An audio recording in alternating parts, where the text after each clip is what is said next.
नीतीश कुमार का एनडीए में आना लगभग तय।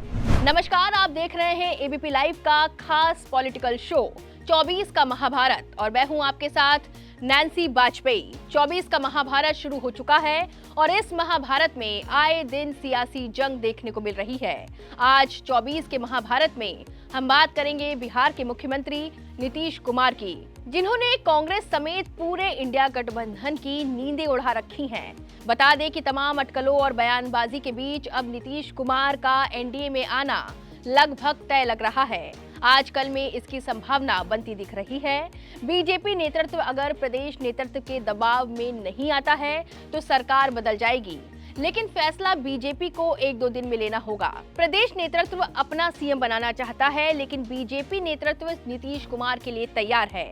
बताया जा रहा है कि बीजेपी ने नीतीश से बात भी कर ली है। नीतीश कुमार को सिग्नल भी मिल गया है। एबीपी लाइव को मिली जानकारी के मुताबिक दिल्ली में बीजेपी की जो मीटिंग हुई है, उसमें बिहार के नेताओं को जो गठबंधन से जुड़े हैं, उनको इस बाबत जानकारी भी दे दी गई है। भाजपा के बिहार प्रदेश अध्यक्ष सम्राट चौधरी की तरफ से बयान दिया गया है और कहा गया है कि लोकसभा चुनाव को लेकर मीटिंग में चर्चा हुई है। हालांकि नीतीश के सवाल पर उन्होंने कहा कि बीजेपी के साथ आने का ऐलान नीतीश कुमार को करना है।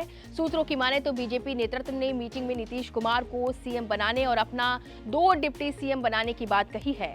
बीजेपी नीतीश को सीएम इसलिए मानने को मजबूर है क्योंकि नीतीश की ये पहली शर्त है। इसके बदले नीतीश मंत्रालय, लोकसभा सीट पर समझौता कर सकते हैं।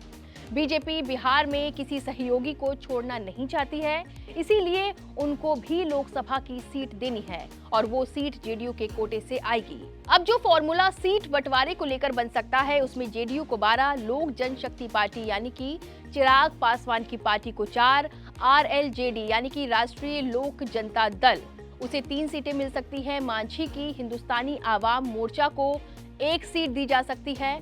बाकी 20 सीट बीजेपी अपने पास रखेगी। इनमें से वो 16 सीटों पर अपने सांसदों को लड़ाएगी और 4 सीट रिजर्व रखेगी। इन्हीं रिजर्व सीटों में से 2 सीट बीजेपी अपने सिंबल पर पशुपति पारस के उम्मीदवार को लड़ा सकती है। ये 2 उम्मीदवार प्रिंस और सूरजभान परिवार से हो सकते हैं। बाकी की 2 सीटों पर जो रूठेगा उसको मनाया जाएगा। ऐसी स्थिति में चिराग को हाजीपुर की सीट से लड़ाया जाएगा और बदले में पशुपति पारस को राज्यसभा के जरिए संसद भेजा जा सकता है।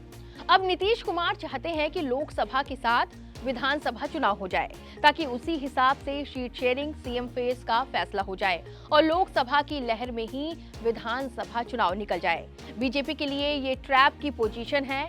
फिलहाल बीजेपी इससे बचना चाहती है और विधानसभा भंग करने के पक्ष में नहीं दिख रही है।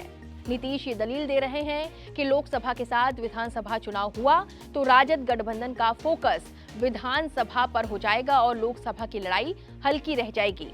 जेडीयू विधानसभा में बीजेपी से बराबर की सीट चाहेगा और लोकसभा की लहर में ज्यादा से ज्यादा सीट जीतेगा। आपको बता दें कि 24 के चुनाव को लेकर बीजेपी 400 प्लस के मिशन पर चल रही है और उत्तर भारत में एकमात्र राज्य बिहार है जहां उसे बिना नीतीश के आधी सीटों का नुकसान हो सकता है। बीजेपी एक और संदेश ये देना चाहती है कि विपक्ष एकजुट नहीं है, बेमेल टाइप है। बीजेपी नेतृत्व ना पहले और ना अभी बिहार में सीएम की कुर्सी को लेकर पॉजिटिव रहा है। नेतृत्व को लगता है कि बिहार जैसे राज्य में बहुत कुछ कर रहा है और जब तक बैसाखी के जरिए सत्ता मिलेगी कुछ कर नहीं पाएंगे। बीजेपी से बिहारियों को बहुत महत्वाकांक्षा है।